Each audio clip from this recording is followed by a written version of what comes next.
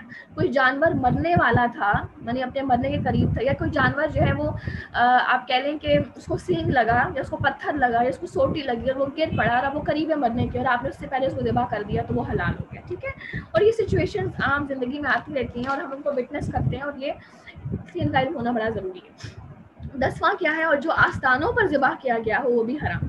آستانوں کیا ہے، بتوں کے سامنے، بیسیکلی مشرکین اس طرح سے کرتے ہیں کہ بتوں کے سامنے اگر جانوروں کو ذبح کیا جائے تو وہ بھی حرام ہے۔ اس کے بعد اور یہ بھی کہ قرآن کے تیروں کے ذریعے فالگیری کی جائے، یعنی قسمت کا حال معلوم کیا جائے، غیب کا حال کو معلوم کرنے کی کوشش کی جائے کہ آج کا دن کیسا ہوگا، اسٹرالوجسٹ کے پاس جانا، پامسٹ کے پاس جانا، یہ تمام چیزیں حرام ہیں، ٹھیک ہے۔ جب کوئی بھی امپورٹنٹ سچویشن ایک مومن کی زندگی میں آتی ہے تو وہ استخارے کی طرف رجوع کرتا ہے، وہ استخارے کی طرف جاتا ہے۔ لیکن جو مشرکین تھے وہ کیا کرتے تھے کہ وہ بتوں کے پاس جو پجاری ہوتے تھے ان کے پاس جاتے تھے، ان کے پاس تیر پڑے ہوا کرتے تھے، وہ ان تیروں کی طرف اپنا معاملہ بتاتے تھے، اگر تیر کے اوپر ہاں لکھا آتا تو اس کام کو کر لیتے، اگر تیر کے اوپر نہ آتا تو کتنا ہی اہم کام ہوتا اس کو چھوڑ دیتے تھے، اور اگر کچھ بھی لکھا نہ آتا تو وہ کہتے کہ یہ ہمارے بت کی رضامندی اس میں شامل ہے۔ جیسے ہم کہتے ہیں کہ اگر دعا قبول نہیں ہوئی تو اللہ کی رضا اس میں ہے، اس سے بہتر ہوگا میرے لیے، تو وہ کہتے ہیں کہ اس سے بہت راضی ہے، اس لیے یہ کام نہیں ہو رہا، اور دوبارہ سے اس کو ری اسٹارٹ کرتے ہیں اس سارے عمل کو، ٹھیک ہے۔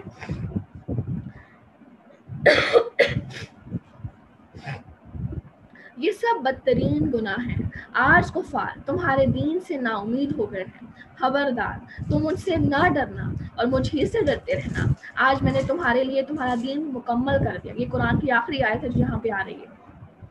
آج میں نے تمہارے لیے تمہارا دین مکمل کر دیا اور تم پر اپنا انعام بھرپور کر دیا، اور تمہارے لیے اسلام کے دین ہونے پر رضامند ہوں۔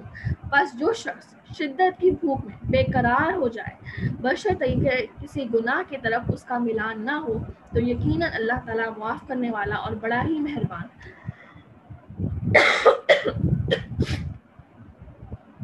یعنی کہ اب بعض اوقات ایسا ہوتا ہے کہ کسی انسان کے اوپر ایک ایسی سچویشن آئی ہے کہ وہ بھوک کی انتہا سے مرنے والا ہے، تو اب اس کے سامنے کوئی حرام آ گیا ہے لیکن وہ لذت نہیں چاہتا، وہ اس کے ٹیسٹ کو چیک نہیں کرنا چاہتا، لیکن وہ تھوڑا سا اس میں سے کھا لیتا ہے کہ وہ زندہ رہ لے اور اس کی جان بچ جائے، تو ایسی صورتحال میں اس انسان کے لیے وہ حرام کھانا جائز، صرف کس صورت میں، اگر مرنے کا اندیشہ ہو، اور یقیناً اللہ تعالیٰ معاف کرنے والا اور بہت بڑا مہربان ہے۔ آپ سے دریافت کرتے ہیں کہ ان کے لیے کیا کچھ حلال ہے، آپ کہہ دیجئے کہ آپ تمام پاک چیزیں تمہارے لیے حلال کی ہیں، اور جن شکار کھیلنے والے جانوروں کو تم نے سدھار رکھا ہے، یعنی جنہیں تم تھوڑا بہت وہ سکھاتے ہو جس کی تعریف اللہ نے تمہیں دی رکھی ہے، پس جس شکار کا وہ تمہارے لیے پکڑ کر روک رکھیں تو تم اس میں سے کھا لو، اور اس پر اللہ تعالیٰ کے نام کا ذکر کر لیا کرو، اور اللہ تعالیٰ سے ڈرتے رہو، یقیناً اللہ تعالیٰ جلد حساب لینے والا ہے۔ اب یہاں پر ایک اور چیز کا ذکر آ رہا ہے کہ جو شکاری جانور ہوتا ہے، جو شکاری کتا ہوتا ہے نارملی، جس کو آپ ٹرین کرتے ہیں، اس کو سکھاتے ہیں، اگر وہ کوئی ٹرینڈ کتا کچھ شکار پکڑ کر لاتا ہے تو وہ بھی حلال ہے۔ یہاں پر اسی کا ذکر آ رہا ہے، ٹھیک ہے۔ اب اس میں آیت میں اس پورشن کو میں آپ کے لیے پڑھتی ہوں۔ اور جن شکار کھیلنے والے جانوروں کو تم نے سدھار رکھا ہو، یعنی تم نے اس کو ٹرین کیا ہے، یعنی جن کو تم تھوڑا بہت وہ علم سکھاتے ہو جو تمہیں اللہ نے بھی سکھایا، بس جس شکار کو وہ تمہارے لیے پکڑ کر روک رکھیں، یعنی وہ جو شکار تمہارے لیے پکڑ کر لاتے ہیں تم اسے کھا لو، اس پر اللہ تعالیٰ کا ذکر بھی کیا کرو، اس کو کھا سکتے ہو، تمہارے لیے حلال ہے، اس پر اللہ تعالیٰ کا ذکر کرو اور اللہ تعالیٰ سے ڈرتے رہو، یقیناً اللہ تعالیٰ جلد حساب لینے والا ہے۔ تو لہٰذا یہاں پر کیا بتائی جا رہی ہے، کنڈیشن لگائی جا رہی ہے کہ صرف اور صرف ٹرینڈ ڈاگ جو ہے وہ جو چیز لائے گا وہ تمہارے لیے حلال ہے۔ لیکن بعض اوقات کیا ہوتا ہے کہ اگر وہ ٹرینڈ ڈاگ لا رہا تھا شکار کو پکڑ کر اور راستے میں وہ شکار مر گیا، اب بھی وہ تمہارے لیے حلال ہے، ٹھیک ہے۔ یہ بھی ایک چیز ہے جو سمجھنا ضروری ہے۔ تیسری یہ چیز کہ اگر کسی شکاری کتے نے کسی جانور کو ختم کیا اور بیچ میں ایک ان ٹرینڈ ڈاگ وہ بھی شامل ہو گیا، وہ ٹرینڈ کتا نہیں تھا، اس نے بھی اس کے اوپر اپنا حملہ کر دیا. اب یہ جو جانور ہے یہ جائز نہیں ہے کھانا، یہ حرام ہو گیا کیونکہ اس کے اندر انٹرینڈ جانور بیچ میں اس نے اپنا، آپ کہہ لیں کہ اس نے اپنی شمولیت اختیار کر دی. ٹھیک ہے، تو یہ کچھ چیزیں ہیں جو سمجھنا بہت ضروری ہے. آخری آیت پر آ جائیے اور پھر انشاءاللہ ہم اس کو وائنڈ اپ کرتے ہیں کیونکہ عصر کی نماز لیٹ ہو رہی ہے. کل پاکیزہ چیزیں آج تمہارے لیے حلال کی گئی ہیں. اللہ تعالیٰ بار بار ایک بات کہہ رہے ہیں، دیکھو تمہارے لیے تمام حلال چیزیں، تمام چیزیں حلال ہیں. جو حرام ہے وہ بہت کم ہے، گنتی کی ہے جن کو اللہ تعالیٰ مینشن کر رہے ہیں. کل پاکیزہ چیزیں آج تمہارے لیے حلال کی گئی ہیں، اور اہل کتاب کا ذبیحہ تمہارے لیے حلال. یعنی اہل کتاب جو ذبح کرتے ہیں جانور کو جس کے اندر خون بہے، کیونکہ خون کا بہنا ذبح کرتے وقت اس کی کنڈیشن ہے، وہ ذبیحہ تمہارے لیے حلال ہے. لیکن اگر گولی مار کر یا بلیٹ مار کر یا مشینی طریقے سے کسی جانور کو ذبح کیا گیا ہے جس کے اندر اس کا خون نہیں نکلا، تو ایسا جانور حرام ہوگا، وہ کھانا جائز نہیں ہوگا. ٹھیک ہے، تو اہل کتاب کا ذبیحہ تمہارے لیے حلال ہے اور تمہارا ذبیحہ ان کے لیے حلال ہے. اور پاک دامن مسلمان عورتیں اور جو لوگ تم سے پہلے کتاب دیے گئے ہیں ان کی پاک دامن عورتیں بھی تمہارے لیے حلال. یعنی کہ نکاح کے لیے تمہاری پاک دامن عورتیں بھی حلال ہیں اور جو اہل کتاب کی پاک دامن عورتیں ہیں وہ بھی حلال ہیں. تو اس سے کیا پتہ چلا کہ پاک دامن عورت وہ اگر کرسچن ہے تو اس سے نکاح کیا جا سکتا ہے. لیکن دونوں باتوں میں کنڈیشن کیا لگائی گئی ہے؟ پاک دامن. کیونکہ ایک آوارہ عورت ہے، اس سے نکاح کر لیا صرف خواہش پوری کرنے کے لیے، تو وہ کبھی بھی ہوم میکر نہیں بن سکتی. عورت جو ہے وہ ایک فاؤنڈیشن ایک سوسائٹی کی، عورت ہوم میکر ہے. عورت آپ کی پروجنی، آپ کی اولاد، آپ کی آف اسپرنگس کو بنانے والی، آپ کی نسل کو چلانے والی ہے. اور اگر اسی کو پتہ نہیں، سلیقہ نہیں، تو لہٰذا گھر نہیں چل سکتی اور سوسائٹی پوری کی پوری کولیپس ہو جاتی ہے، وہ تباہ و برباد ہو جاتی ہے. تو لہٰذا اس لیے پاک دامن ریپیٹیشن آ رہی ہے بہت زیادہ. جبکہ تم ان کے مہر ادا کرو اسی طرح کہ تم اس سے باقاعدہ نکاح کرو. باقاعدہ نکاح ہوگا، مہر کی ادائیگی ہوگی. یہ نہیں کہ تم اعلانیہ زنا کرو یا پوشیدہ بدکاری کرو. منکرین ایمان یعنی کفار کے اعمال ضائع اور حقارت ہیں، اور آخرت میں وہ ہارنے والوں میں سے. یعنی وہ انسان جس نے ایمان کا انکار کیا، یہ وہ انسان ہے کہ جس کے تمام اعمال ضائع ہو چکے ہیں اور وہ آخرت میں ہارنے والا ہے. تو یہاں سے کتنی بڑی نعمت کی قدر آ رہی ہے کہ ایمان، کہ اللہ تعالیٰ ہمیں مفت میں ایمان دے دیا. تو یہ بہت بڑی دولت ہے کہ جس کو ہر دن ڈکلیئر کرنا ہے اور ہر دن اللہ تعالیٰ کا شکر ادا کرنا ہے. تو ابھی عصر کی نماز لیٹ ہو رہی ہے اس لیے میں وائنڈ اپ اس کو کر رہی ہوں. ایک اور چیز بڑی امپورٹنٹ ہے کہ اللہ تعالیٰ نے وہ کیا ریزنز ہیں، کیونکہ یقیناً اللہ تعالیٰ نے ہمارے اوپر جو چیزوں کو حرام کیا جن کا ذکر میں نے آپ کے سامنے کیا تقریباً وہ کتنی آیتیں بنتی ہیں؟ 12 ہیں، 13 چیزیں بنتی ہیں جو آپ نے نمبر لگائے ہیں.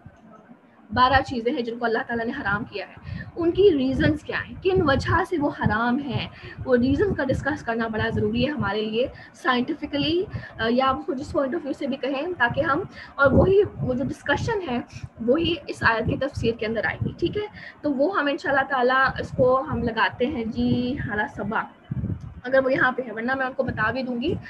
آپ نے انشاءاللہ تعالیٰ ہمیں سمجھانا ہے. تھوڑا سا یہ ٹاپک تھوڑا سا مشکل ہے، انشاءاللہ میں تعاون کروں گی، لیکن یہ ہے کہ یہ ٹاپک آپ نے ہمیں سمجھانا ہے کہ یہ جانور کیوں ہمارے اوپر حرام ہے. یہ خنزیر، یہ مردار، یہ جس کا یہ جو اونچائی سے گرا، جو گلا کھونٹ کے مرا، جس کے اوپر سے اس کو سینگ لگا، وہ کیا وجوہات ہے. ٹھیک ہے جی. اور ان کیس اگر لائیو کلاس لینا مشکل ہے تو پھر کیا ہوتا ہے، ہاں یہ بھی ہو سکتا ہے، یہ بھی کر لیتے ہیں. لیکن یہ اگر in case on line class لینا مشکل ہوتا ہے آپ کے لیے جس طرح باقی لوگ کرتے ہیں، تو پھر ریکارڈنگ آپ ہمیں بھیج سکتی ہیں اپنی کسی بھی ایک دن، اور وہ دن آپ ہمیں بتا سکتی ہیں. اور پھر کیا ہوگا کہ ہم سب جو سنیں گے اس کو، تو آپ سب نے نیچے اس ریکارڈنگ کو سننے کے ساتھ ہی ڈن ٹائپ کرنا ہے تاکہ مجھے اندازہ ہو جائے کہ یہ سب نے سن لیا ہے. اور وہ سب آپ نے نوٹ ڈاؤن کرنا ہے. وہ اس لیے بیکاز اس آیت کی تفسیر وہی ہے جو آپ کو سارا بتایا جائے گا، اس کی سائنٹیفک ریزنز وہ آپ سب اس کو پاس اپنے پاس لکھ لیں گے. اور وہ جو پیپر ہے آپ جس کے اوپر لکھیں گے اس کی پکچر آپ نے مجھے اپنے پرسنل نمبر پہ بھیج دینی ہے. بیکاز گروپ کے اوپر اگر ہم نے بہت زیادہ ڈھیر لگا دیا تو وہ ایک مکسنگ ہو جائے گی بہت زیادہ. ٹھیک ہے، تو وہ اپنی پیجز مجھے بھیج دیں تاکہ میں دیکھ لوں کہ سب نے سارا یہ والی جو آیت کی تفسیر ہے کمپلیٹ کی ہے، کیونکہ یہی اس آیت کی تفسیر ہوگی جو آپ کو وہ بتائیں گی. ٹھیک ہے جی. تو انشاءاللہ تعالیٰ تعاون میں کروں گی. انشاءاللہ کام مشکل نہیں ہے لیکن یہ بڑا امپورٹنٹ ہے، کیونکہ being a student of Quran scientific reasons حرام چیزوں کے پیچھے جاننا بہت ضروری ہے تاکہ آگے ہم اپنے اسٹوڈنٹس کو بہترین طریقے سے سکھا سکیں. سب اپنا بہت خیال رکھیں. انشاءاللہ تعالیٰ نیکسٹ سیشن میں ملاقات ہوگی. عصر کی نماز لیٹ ہو رہی ہے. سبحانک اللہم و بحمدک اشہد ان لا الہ الا انت استغفرک و اتوب الیک. ربنا تقبل منا انك انت السميع العليم وتب علينا انك انت التواب الرحيم واخر دعوانا والحمد لله رب العالمين. اللہ حافظ. السلام علیکم ورحمۃ اللہ وبرکاتہ.